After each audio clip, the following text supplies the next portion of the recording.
Hey guys, this is CloudLightning, and I am joined by 4 commentators for our own Kingdom Hearts retrospective. So introduce yourselves, please. Hi, I'm Anthony of Nerd Rage Reviews. I'm Roxas of the internet. Hey, I'm Camille, and yeah.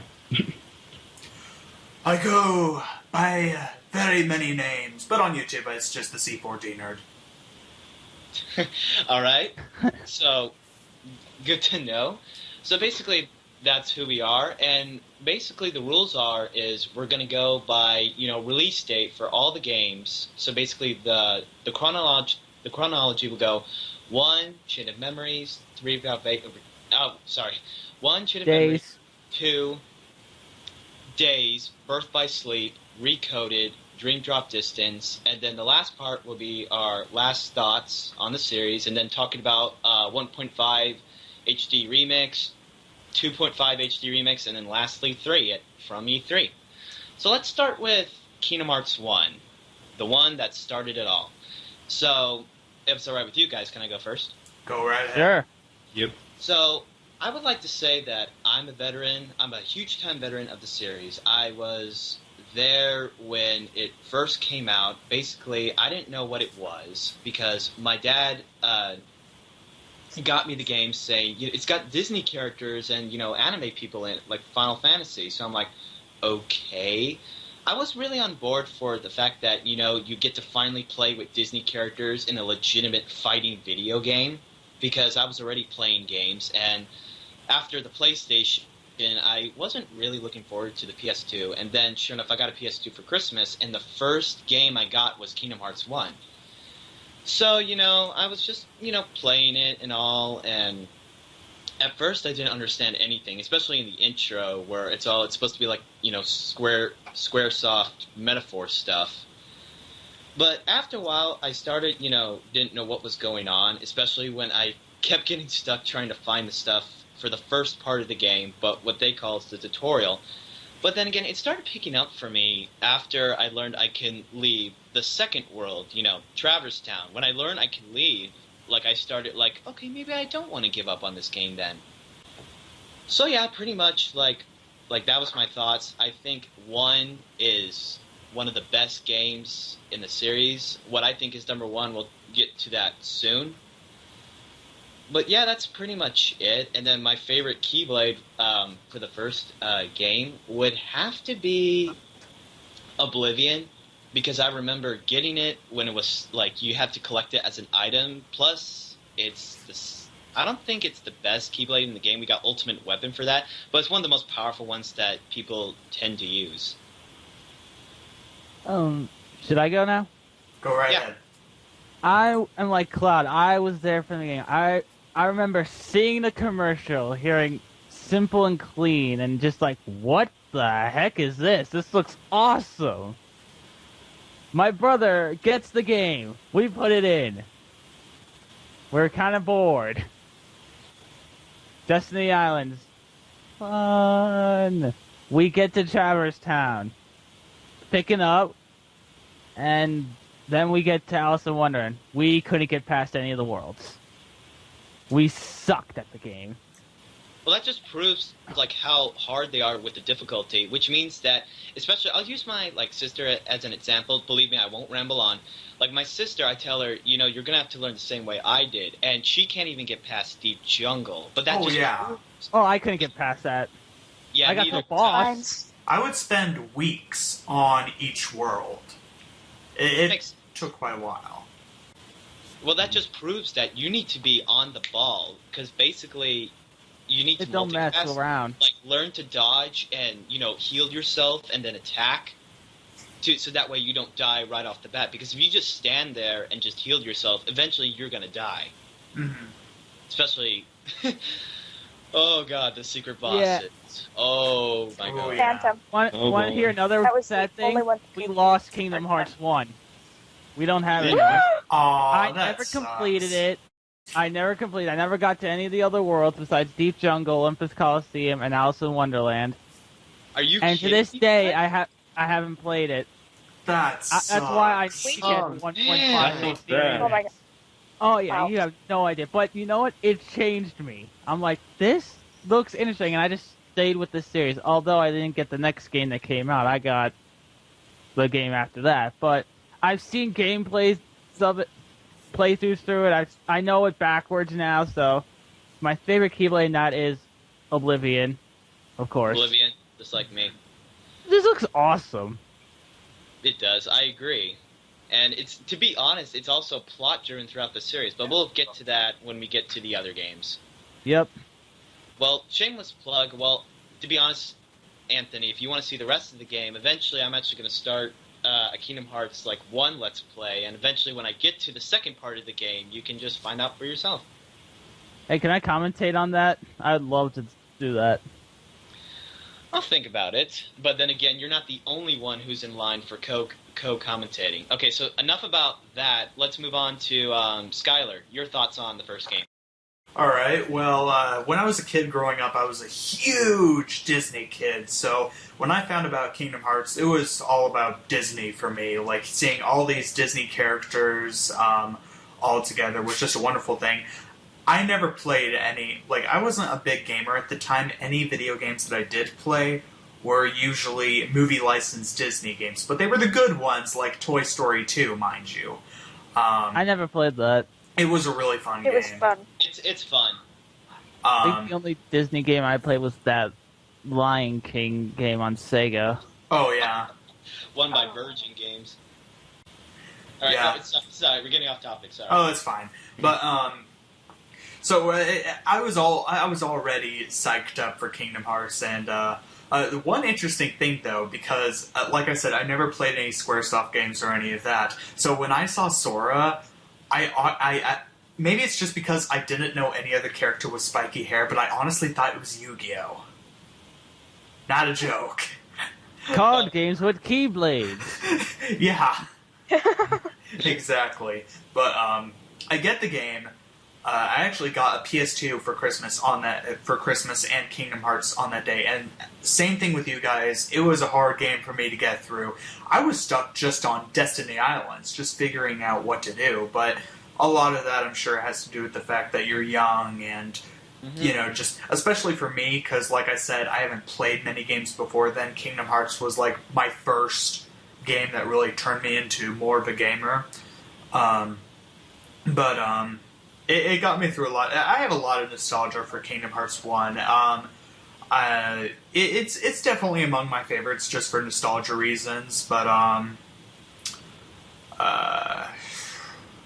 what else?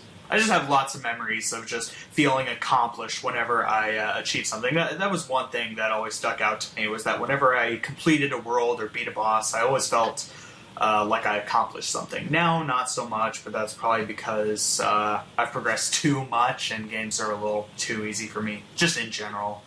You would get that feeling, especially after completing Destiny Islands for the first time, Mm-hmm. Deep Snow, Atlantica, don't get me started. Oh, Atlantica. Oh my god. What got me in Atlantica was that little how you get to the Ursula boss fight, where you have to learn the faster swim in order to get through the currents. Because they don't even tell you even where you go for the true. Yeah, they just tell you, hey, you have this ability now. It's like, okay, that's helpful. But okay, so any last things, Skylar? I love Oblivion just like you guys. Okay, cool. So next up, how do you say your names? Sorry about that. Camille. Camille? Yeah. Right. Why don't you go? Okay, my experience is very different from you guys. So, okay. Let me start by saying this. Okay, there was a commercial for Kingdom Hearts 1. I never understood what was going on. Everything was with Disney and Final Fantasy. I never knew what was going on, what the commercial is about. So, my friend kept talking about it. I sort of ignored him because I wasn't interested in Kingdom Hearts at that time. By March 2006, I finally got interested because of one thing I saw. I went to GameStop, just walked just walked to GameStop and buy a new game. Then I found a giant poster with Kingdom Hearts 2 poster. It has everything. It's like looks darker, looks really awesome with black coats. I'm like, what game is this? So I pre-ordered the second game, and I found out, oh wait, that it's Kingdom Hearts 2, so it's not 1. So I got number 1. I bought number 1, so I popped it into my PS2, played it, and Destiny Island. Jesus Christ. I didn't know what to do. I got sort of like scared because of the brown hooded guy. He's like, the world is connected. I get sort of like creeped out by his tone. It's like, oh, this is a Disney game. At first, I'm like, what's going on? And everything is starting to be confusing and just like, okay, I'm getting there. So I keep playing until the end of the world. I sort of got darkness with creepy vibe into it. It's like, oh wow, it's now darker now. It's the colorful and fun. It's getting darker, and it's like, okay, I keep playing it until I finish the game. And actually, I loved it, and I couldn't wait to get the second game. I got the second game. It's awesome. Yeah, we'll talk about the second game soon. Yeah, I know. Overall, my experience with Kingdom Hearts 1 was actually pretty cool. Really good game. I love it. And then, which favorite Keyblade of yours did you like? Oathkeeper. It actually looks... Yeah, Oathkeeper. It actually looks pretty cool design. And... yeah. Something different, finally. Yeah. Especially, Oathkeeper is fitting, especially after, like, technically the person that gives it to you, especially when you look at the keychain, well, it's like, anyone who's not played the first game, we're not going to spoil anything, so let's rule that out. No spoilers, just, just hinted, just let people... No spoilers! Come on. Well, the only people who are going to watch this are Kingdom Hearts fans. That's probably you true. never know. Okay, fine. Then let's. Guess we're gonna spoil stuff then as we go along. Hurry! Terra turns into Everyone Saiyan dies. Okay, so last but not least, Roxas. What are your thoughts on the first game? Well, I saw the commercials when I was little, and my mom said that it would not be a good idea for me to get that because it had weapons in it. And I'm like, really? It had what in it? Weapons. Wow. You're fighting with a giant key. Yeah, I That's know. so dangerous. I don't know. So I think if you graphic. if you whack someone with a metal pole so many times, you could kill them. That's what you're. That's always what I thought. Is the the dark. Keyblade bladed? Especially Sora's. Yeah, this is like a blunt object. It can still kill people, though. That's the thing. A blunt object. No, but he's not bashing people. He's slashing through things. Magic. Yeah. pretty much. I Okay, just think, it's what probably were you sharp. saying? So Yeah, sorry, we went to a big tangent. Yeah. I had to wait until KH2 came out, and that was in 2007 that it arrived in Nebraska, and then it was 2008 when my mom decided, oh, yeah, sure, you can get it. And that was kind of a big mistake for her, because now I wasted, like, $1,700 on all of my stuff, but that's a different story. I got Kingdom Hearts 2 and played that, and then I bought Kingdom Hearts 1 online, got that ordered. Got through to Deep Jungle. Destiny Islands was fun. The annoying music got really annoying. But, I got to Wonderland, and I'm like, oh god, I can't play this for like 3 months. So I came back, finished Wonderland, and then I got to Deep Jungle and then got stuck. Because of those vines, and you have to climb up the right ones in order to get onto the story. Mm-hmm. And I couldn't find the green Trinity thing in the canopy part, so I was stuck on that for a couple of months, and I had a friend help me. And then finally got through that, got to Hollow Bash, and I was like, oh my god, I love this world. And had the fight with Riku. which was kind of a pain in the butt because every time I die, you have to go through the cutscene again. Yes. My God. The only bad thing about Kingdom Hearts 1 is those cutscenes. Well, I think someone was What's telling wrong me with the they cutscene? fixed it in the HD collection, that you can skip cutscenes now. Oh, thank God. Because I think that was a thing Oh, they really? added in Final Mix, but I'm not too sure, so But that's you just what I never- heard. You never skip Ansem's cutscenes. You should never He's do just that. so- Well, you do if you die from Riku 10 bajillion times. I could listen to Billy Zane as Ansem for hours. Okay, so last things we should probably talk about the first game is like the characters. Like who's our favorite character? How do we feel about all of them? Like, did they have an impact? Did you care for them or not? And then lastly, we'll talk about the villains, and then we'll move on to the next game. So, Okay. I'll start first with the characters. First off, I'm a Disney fan. Like, before I got Kingdom Hearts 1, I was already watching Disney shows, especially the old ones. My favorite one is House of Mouse. So House already of Mouse, yeah, that was great. Oh, I remember that show. Oh yeah. Yeah, so Got like, a bunch of old Disney cartoons. It was kind of cool. Yeah. So, like, I started liking, of course, Mickey, Donald, Goofy, and then it was kind of nostalgic to see some of my favorite Disney movies as characters in each world that you explore, especially Tarzan.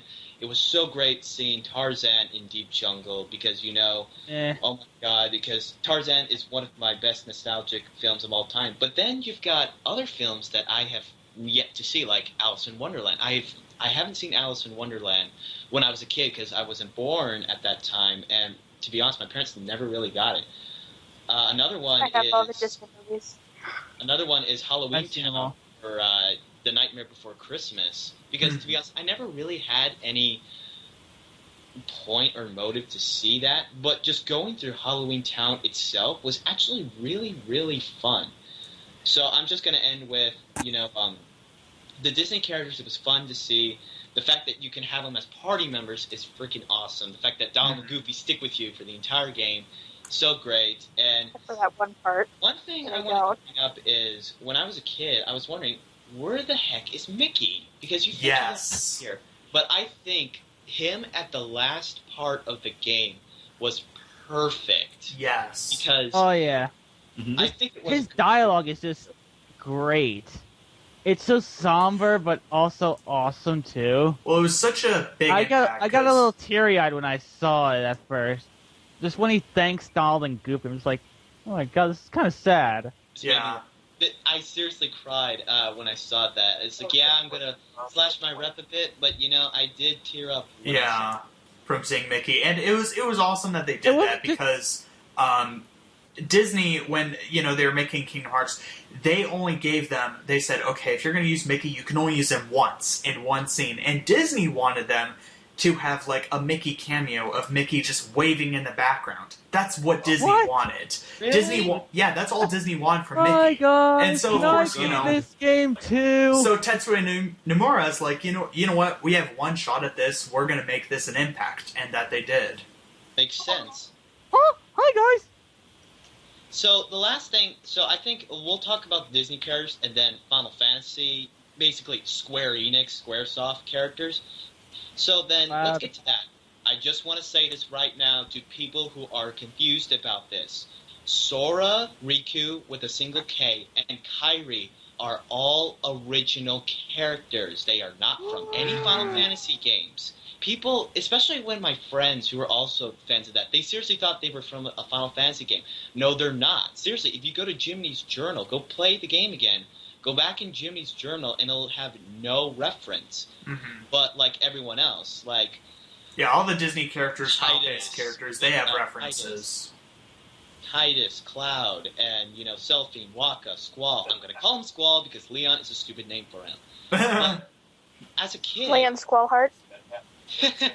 As a kid, I had no idea who these people were because Me I either. only played Kingdom Hearts. I did not play any of the Final Fantasies. It's because of Kingdom Hearts that I played the Final Fantasy series. Exactly. So for a while, I was thinking, oh, they're original characters too. Like I didn't even bother to read Jimmy's journal because I didn't, because who Uh-huh. wants to read a journal when you're playing an RPG like Kingdom Hearts. Come Well, on. I actually did in I parts where I read got it. where I I did got in stuck. Kingdom Hearts too. In fact, that was one of the things that struck me, because if you go to Mickey's profile, he doesn't have a picture. So I was like, what's going on here? What does Mickey look like? And then it's just his normal outfit. What does he look like? Oh! I want to know. I So I got to think know. that's it for my end on characters. Anthony, you want to go? Yeah, I'm just gonna say Sora, main character of this game. I just like him. I hate his outfit though. Oh my god, I Well, love there's his a outfit. reason. There's a reason for that, because in an interview... He's supposed to look like especially- Mickey. Yep. Yes, Yep. that's right. And did you know The only gaming, reason. Sora's original outfit was supposed to look entirely different from what his outfit looks in Kingdom Hearts. It's because... Are you talking about when he was a lion? Yeah, Lion with a chainsaw. Yeah, that would have made a lot of sense in the storyline. Well, Oh, you know what yeah. was gonna. Well, you know what else was gonna happen was that originally, like, Disney didn't want. Like, Tetsuya Nomura was the one who pitched the idea of having the main character an original character. Disney wanted, originally. Well, I don't know who wanted it, but originally it was gonna be you play as Mickey. So Sora's outfit, as he is right now, is a reference to Mickey. The red shorts, the white gloves, the yellow shoes—they're all references to Mickey's outfit. Yep. Mhm.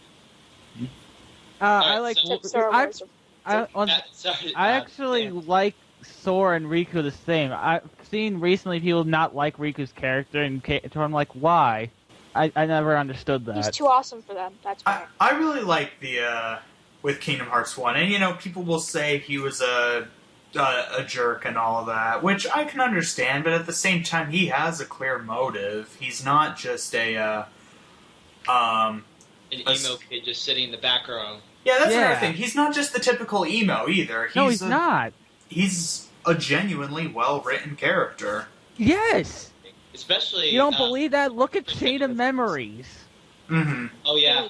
Well, we'll get to that after everyone discusses I've characters. said it like I did with 3D. It's more his game to me. Mm-hmm. Mm-hmm. Well, you know, like, it's always been said that Sora's like the typical Disney character and Riku is the typical Final Fantasy character. Exactly. Especially Sora, especially their attitudes. Mm-hmm. Yeah, exactly. Sora being the more lighthearted, wanting to be friends with everyone and all that stuff. And again, that harkens back to the whole how Sora is loosely based on Mickey. And then, of course, Riku is more based on the developed characters from Final Fantasy that are usually, you know, they're not stereotypically good, nor are they really bad, but they have a motive. Yeah. And Yeah. I'm just going to say this right now because we've been talking about, what about Kairi? Now, I really don't... Nah. She seems more like a background. Here's the thing. I think Kairi's been getting a lot of slack lately, but in Kingdom Hearts 1, let's be honest, Kairi is what sets the plot going. Without her, there really wouldn't be any conflict, especially with Riku and Sora. Yes. Yeah. Kairi is an essential piece to Kingdom Hearts 1. Not just the fact that she's a Princess of Heart, but the relationship with all the characters. Mm-hmm. She even, spun the motive of Riku wanting to see other worlds. So it makes Exactly. sense. It's all her fault. It's all her fault. It's because of her fault that everything's screwed over. Yeah. Thanks a lot, Kyrie. Except things probably would have screwed over anyway. I mean, Destiny Islands would have died, and, Yeah. I mean, I don't know if Riku would have turned to the dark side either way, or what would have happened. Shoot, maybe he would have died. So Who Anthony, knows, maybe it you worked done out for the with, better. So Anthony, you done with characters? Yeah, or I'm- just... I just want to say one thing. This is the first time I really just got introduced to Final Fantasy. So I'm looking on the back cover when I had the game. I see Cloud. I'm like, is that Sora as a Super Saiyan?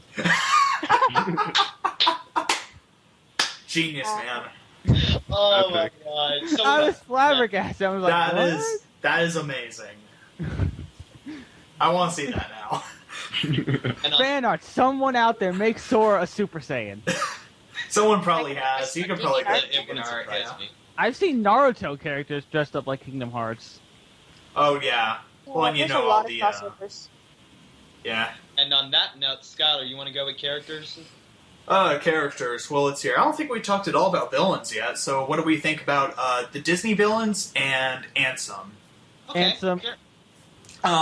So obviously, when first playing the game, you're thinking. I mean, the first villain you technically come across is spoilers, Ansem, in the brown cloak in Destiny Islands. But of course, you just think it's an anonymous I just figure. thought he was a one-off character. I'm like, what is this guy going to return? Right? Because as I said, I never beat the game. I never. Yeah, knew for what the rest of happened the until game. internet. For the rest of the game, it sort of just keeps a focus on the Disney villains, and so which is good. Yeah, I like that. I love that cutscene where they're all meeting. It was great. Yeah, they always swap to the villain's perspective. That's always been really cool. Yeah. And that's kind of something that I hope they do in future Kingdom Hearts games, both for Disney villains and for other villains. But, they sort of build up each Disney villain, and I always thought Maleficent was just going to be the final boss. I thought she was the big, bad villain. And... Actually, really quick, I just want to ask a question. What did you all think about how each Disney villain was portrayed? Or just how they were used in the game? I didn't play enough of the game. Okay. But I can say from watching playthroughs of it, For me, you guys I want would me like to. to say that I agree with Skylar. I think they've been portrayed pretty good, especially when the first villain, technically you see is Maleficent. But as you go along, the fact that they're the clear motive that they're going towards, I like to say that for each world that you fight them in, it's very interesting and a change of pace to see their personalities clash with each other, especially when they're at like a round table, like just having a conversation, because you've got Maleficent, you've got Jafar, Oogie Boogie, Captain Hook, Hades, Ursula, even though she's supposed to be in water. But still, it Magic. was cool to see everyone there. And to be honest, because since I haven't seen, The Nightmare Before Christmas, I had no idea who Oogie Boogie was, but I still love him as a character, because, he's funny to laugh at. But I would like to say, out of the Disney ones, the one that I always, admire every time, even if I go back and play the game again, would have to be Hades. Because Hades wasn't on board fully. He's awesome. He was just like, I'm going to do whatever I want, and you guys need me. Yeah, and I feel like that was kind of sort of the thing. I mean, Hades definitely had the most of it, but I think that was kind of an interesting thing about all the villains was that each of them had their own, like, they were doing it for themselves. It wasn't for one cause. They were each seeking a gain out of this. Even if they didn't know exactly what would... Like, sure, Maleficent may have known what she was going to use the Seven Princesses of Heart was, but clearly the other villains had a completely different motive for whatever they were going to do. Kind of reminds me of another group we're going to talk about soon. Yeah. Ah, yes. So, it's funny. Ansem is just playing all these villains for fools. Right, that's another thing. Just do my work, For it. Yeah, exactly. And that was another thing. With the death of Maleficent was such a big impact for me, because it's like, who's the one that kind of kills her in the end? I mean, sure, it's us, we defeat her as a dragon, but, you see Riku possessed by Ansem, who pretty much throws away her dead body, essentially, or her cloak, whatever. Her body's just burned up. And you pretty much see, by that point you realize, okay, this isn't Riku. For one, the double voice, and two, the personality's just not quite right. But the whole build-up to the fact that this, when he said, "It is I, Ansem, the Seeker of Darkness." Especially since they've been talking about this same Ansem, so it's like, oh my god, damn! And that's another thing, like, Ansem, he was brought up as a hero. Like, the Final Fantasy characters kept on going. You know what? He was the leader of Radiant Garden. Or actually Hollow Bastion at the time. But, he was like this leader. And at the time, you think, this is that same leader, and he's become corrupt. So at that time, that idea was really fascinating. The idea doesn't really play off when you think about the whole series, but just at the time, for that one game, it was really cool. Alright, so, Camille, do you want to talk about characters now? Good guys and then bad guys? Yeah. It's really hard to pick, though. There's a lot of different characters, though. Yeah, I can understand that. Yeah.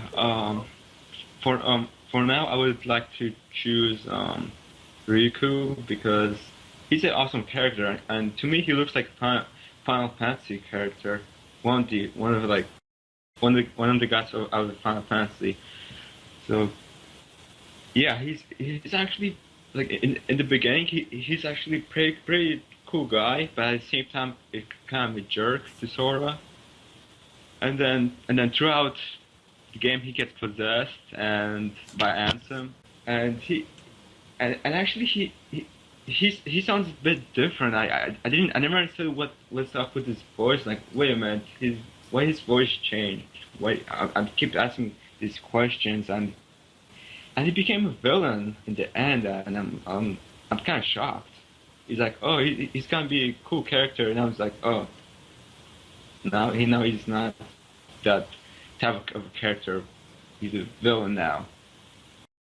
Well, okay, so like speaking of villains, well, like my favorite villain so far, I would say is Captain Hook. Though I don't know why though. Captain Hook. It's actually really funny. Like when you're at London in Neverland World in London, mm-hmm. and you fight Captain Hook. Oh wait, it's not in London. It's Neverland. But okay, I'm kind of confused now though. Okay, I wouldn't really classify as Neverland. Just on the pirate ship. Yeah. It's when you go to London, when you go seal the keyholes, when you visit Big Ben. I got confused with a different boss. But it counts as the same world, though, so... Yeah. I got confused with the secret boss. Sorry, just cutting you off. My bad. Yeah. Okay, the pirate ship. Yeah, it's kind of funny. So, like, when you fight him, and there's a crocodile, it's kind of funny, though. When you actually beat him, and... Yeah, that's what I did. Yeah. Well, I thought it was...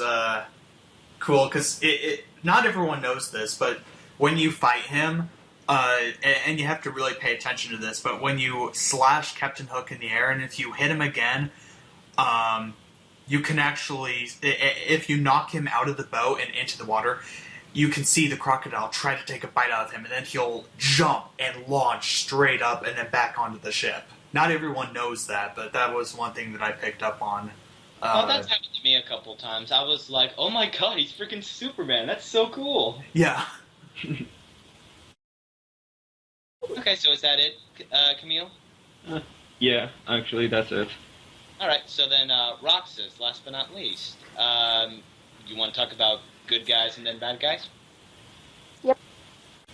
Let's see, good guys. Well, I don't know if the Cheshire Cat counts as a good guy or a bad guy. He's kind of neutral. But he made Wonderland bearable. Because his riddles is like, okay, I gotta figure this out, and that's how I'm gonna get through Wonderland, and I'll be done with it. And he was just like a comical relief. And Donald and Goofy, I don't think we've talked about them yet. I like how they were really loyal to King Mickey, like in Hollow Bastion, even though they left Sora. They still came back, but they were really loyal to Mickey, and that shows good character in them. Yeah.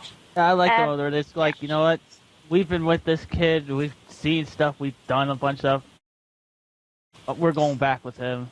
But you know, it's funny how, you know, and it also shows again, like she was saying, their loyalty to Mickey as well, because Mickey, you know, is the one who said, follow the Keyblade wielder, and at the time Riku was, so they're like, yeah, we gotta follow him, but then at the same time their good morals just struck, and they're like, you know what, this isn't the guy we should be following. We've been with Sora all this time, we're not gonna betray him. Even when they said let's go, they were just like, yeah, even it just doubts there. It's good to see that Goofy hesitated at first, but Donald's all like, Sora, sorry. And he's like, fuck you, Donald. Donald's pretty much useless in the game, but his character's okay. When I saw that, I didn't see it like that. He's just like, we have our orders, and yeah. I didn't see it as a screw you, Don. I was like, oh man. Yeah. And then it's like you're only that gameplay segment where you're just left with the wooden sword and you got Beast. Yeah, Beast. I really like Beast because he did that, because he's the only reason I didn't die that whole time. Well, yeah, that was all you could rely on, because your wooden sword did so little. I just saw people just run. I didn't see anyone try fighting, they just ran. The first thing I did was try to fight. I fought to get potions. See, I fought, but that's when I didn't realize, oh crap, the wooden sword doesn't do much. It takes like 1 HP out of their hundreds. Well, you know? I'm pretty much going by the Hellfire comps this playthrough, and they just ran. Yeah. So then, Roxas, I guess bad guys then? Well, Clayton, Circus of I Clowns. am blessed. he seemed very in character for me. He's just going around shooting everything. He had no idea what was going Oh on. my god. The biggest It was scheme like of he was things. clueless. He's just, I want to kill me some gorillas. Yeah. Yeah? Yeah, and it was interesting, because he's like, I think he's the only Disney villain that's not in the Villains League. I think so. He wasn't in the board meeting. He's not We just cool enough. proved that he was to pretty, get pretty Wait, much... what about the Queen of Hearts? No, I don't think she was there. Oh. Okay, you're right, Queen of She was Hearts. just doing her own thing. She doesn't care. If she was there, she'd, like, sentence all of them to be executed because... And then Maleficent would just send her into eternal hellfire. Pretty much. Yeah. True. Maleficent would be like, I'm not dealing with your shit. Bye. Alright, see ya. So, yeah. Sure you will. Okay. It's So, the same how with about the last Keyblade thing? before. I think my favorite Keyblades from the game, it would be a tie between Oblivion and the Keyblade of People's Hearts. Oblivion Oh, I because, love Keyblade like, Hearts. you find it, and it's like, Oblivion represents lost memories and all that, and you're finding it in a treasure chest up in a corner somewhere, like it's been there, lost, Mm-hmm. like they had been gathering dust and stuff, and then you find it, and now they're not lost anymore, and then the Keyblade of People's Hearts, because it's like, the thing that kills Sora, and it's just like, Yep. wow, something had the power to do that. Wow. I would And he love... did it himself. You know, I think that what I was about to say can wait till we talk about what we think of the future of Kingdom Hearts and stuff. Oh, okay. Alright. Alright, so the last thing we should probably talk about before we move on to the next game in the series is the main man himself, Ansem. So, you just want to start in order? So, like, I'll start, then Anthony, Skylar, Camille, then Roxas? Yeah. I think we talked a little bit about him, but not... Yeah, it's like, yeah, we never talked Yeah. really the main guy behind the whole series. So, Ansem, the first thing off, Skylar said, he started off with saying that he's a philosopher, he's a savior of the world, he's a servant of the world. But, you know, it's like, oh, he's a nice guy. And then just to, like, especially when you read the Ansem reports, and then you see Yeah. the change of motive, and then you realize when the same Ansem that's possessed Riku and the same Ansem who's the brown cloak, it's like, oh my god, he's evil. Yeah. It's like, The this Ansem is reports were serious awesome. stuff. If you start reading them, I they're really just cool. recently read them. The last thing I want to say is, especially when you get to the last part of the game, and then you see him, and it's all like, oh, Jesus Christ. It's like, this guy's intimidating, especially when you start fighting him with this guardian. Oh yeah. And just to hear talk about, you know, darkness, and it's all like, you know, I really like the fact that he's the final boss, because, you know, it feels like a final boss. And that's another thing, like, I've always talked about, I've always made the comparison to Zelda Twilight Princess, because I feel like it's the ultimate example of this. Twilight Princess, you know, the main villain you think is going to be Zant, and then at the last second they say, nope, it's Ganondorf. But the thing was that there was no real build-up towards it. You know, it was pretty much just one cutscene before saying, oh yeah, there was this guy named Ganondorf, and he's going to take over soon. Then you fight Zant, and he's like, yep, it's Ganondorf. That was it. There was really no build-up throughout the game whatsoever. Whereas here, even though Ansem is kind of the same as in, like, you know, you think Maleficent's going to be the main villain, and then he suddenly pops in, he's built up since the very beginning of the game. He's the first villain you see right at Destiny Islands. Of course, you don't know it's him. Yeah, well, if you listen to the voice, then it's... But then you're also collecting these Ansem reports, and you know he's this important guy, because, you know, Yuffie and the Final Fantasy characters say, you know, collect these Ansem reports, he was this great... You know, they build him up. So he's not just a last-minute villain put in. He was fully developed and not just a last-minute final boss. Mm-hmm. So I pretty much said my thoughts about Ansem, like the philosopher, the kid, the darkness boss. So I'm pretty much done. Anthony, you want to go? Yeah, it's pretty much what you said, Cloud. He's just an intimidating guy. I mean, his voice, Billy Zane, my God, that man did a great job voicing Ansem. And it really just breaks my heart that he didn't return, because while I do enjoy Richard Epcar, he got it to his own. He just can't top Billy Zane. I mean, one line he says when you're just about to fight him, like, "So you've come so far, and still you've learned nothing. Every light must fade. Every heart returns to darkness." It's just so epic. I'm just like, oh my God. Every line of his is quotable. I will give you that. I know. I'm just like, this guy is insane. That's what makes him so intimidating. He's just insane. The final boss, he's huge. He's got Riku's Soul Eater as a Darth Maul double. I know. I never noticed that was until the coolest later. thing ever. It's I'm been like, hard phase of the final boss when he had like a freaking double blade like spear of Riku's sword. I liked it. Dude. But I agree. I never realized But you know that was what it was until later, so... But you know what, though, I've always found funny? Like, I've always pictured Ansem the Secret Darkness having the Keyblade of people's hearts. That's always... I think that's only just been me, but I'm always like... Well, it was destroyed, so... I know, which is kind of sad. But, like, he should wield that thing. That would be awesome to fight him with that. It's just his design, everything about it. He's just a creepy-looking, intimidating bastard. Everything he does is just, man. Nomura did an excellent job with that. Agreed. So He really Skylar, knows how to I convey sound a like message. I'm sort of fanning over him, but Yeah. Who's I in love- Bad boy. I love this villain.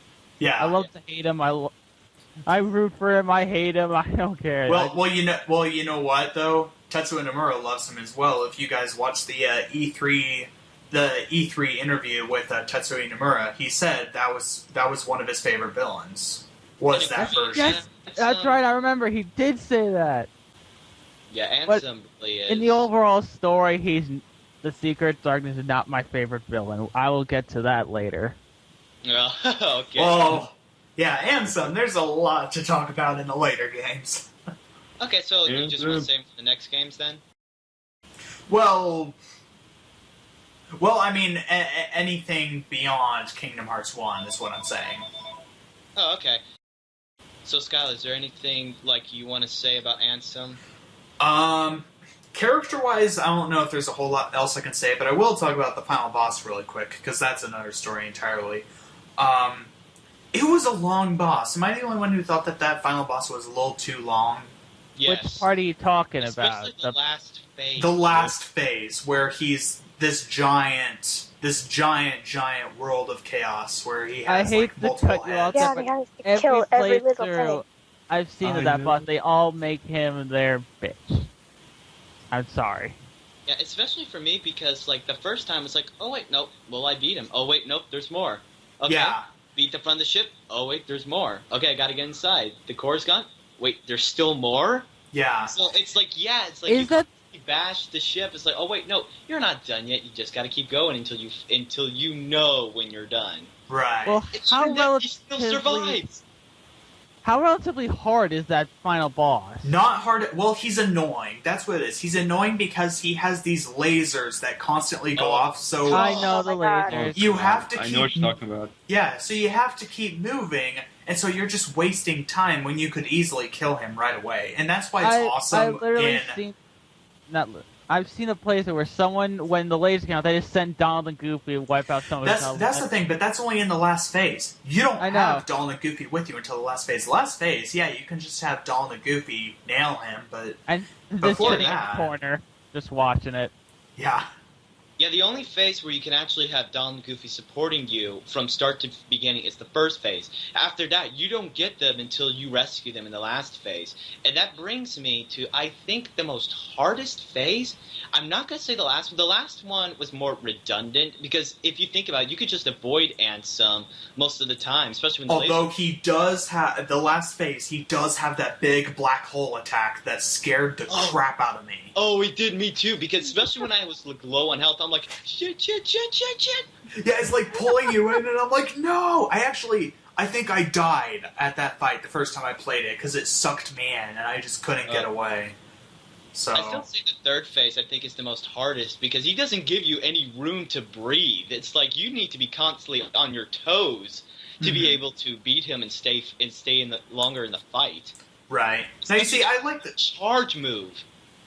Right. When he charges at you, and it's all like, he's just coming at you like a Commentators. Oh, yeah, at the, Dodge roll. Yeah, when you're at Destiny Islands. Oh, yeah, that one was hard. That's probably one of the best fights in the game. Well, the music in the fights are just great. Oh, yeah, I love the Yoko music. Shimomura The music is really good, though. Yeah, Yoko Shimomura is a genius. I have all of the soundtracks. Really? Yeah.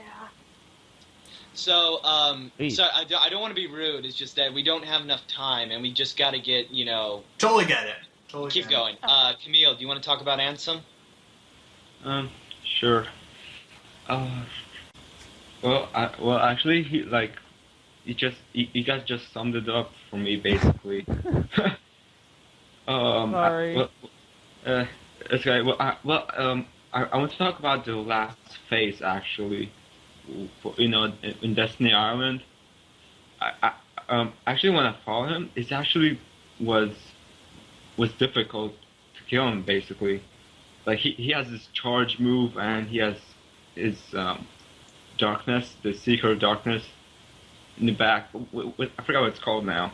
The Guardian. Guardian. The Guardian, yeah. Guardian. He has a Guardian with him, and it's kind of difficult because he keeps the Guardian keeps grabbing me, and I couldn't get out of his clutches. It's kind of difficult for me when I fought him, but when I got to the last phase, and while the giant ship thing. Yeah. I don't know what's actually called, though. It's called the World of Chaos. Really? I know that because it's in the official strategy guide, which I bought. Oh, you got I that? really didn't know that. Okay, the World of Chaos. When you follow him, I noticed something. His whole body is trapped within the World of Chaos. So yeah. So basically, he's him fused together. And I'm thinking to myself, why they did that? Actually, it's kind of odd to fuse them. It's like, oh, we're gonna kill him. Nope, we have to do different phases. You have to go inside the core, kill him, and I know something. His heart, I think it's his heart, was inside his core, or something like that. Yeah, I think it was supposed to be a heart. Yeah, and I killed him. I thought he's like done for. Nope, he's here. He's still alive. I really didn't know what was going on. It's like, is he supposed to be dead or he's alive? What's going on? Other than that, that's about it. All right. So last but not least, Roxas, you want to talk about Ansem? Well, I really like the fact that even after you kill him in KH1, he's still there, like, in the story, and the rest of the games, like, he's dead, but he's still here the whole time. Yep. And that's what really makes him one of my two favorite forms of Xehanort, like, forms of Xehanort. Yeah. But I also like that, he can be, like, his final form is a world. You have to kill an entire, like, world to get to This the shows ending. much stronger. And he's just, like, I don't know, that whole boss battle, it was really exciting for me because there was just so much to it. Mm-hmm. It just, like, kept going and going. I mean, it does get a little bit redundant after a while, dying and have to go through some of it again. But it was one of the most, like, involved boss battles in KH1. And where other ones you'd have a couple battles and then he's gone. Or, like, gets chased by a crocodile. He just has all this stuff going on that keeps you, like, focused. Like, I've got to do this, or I'm not going to get him. I'm not going to get him. I am going to get him. And then it's like, oh, wait, no, not going to get him. Got to do more. But, yeah. Other than that, everything you guys said is probably what I would say. All right, too. that's a given. So I think we're pretty much... It's like we spent an hour talking about the first game. So I think we're done with the first game. It's about 50 minutes, yeah. Wow. Okay.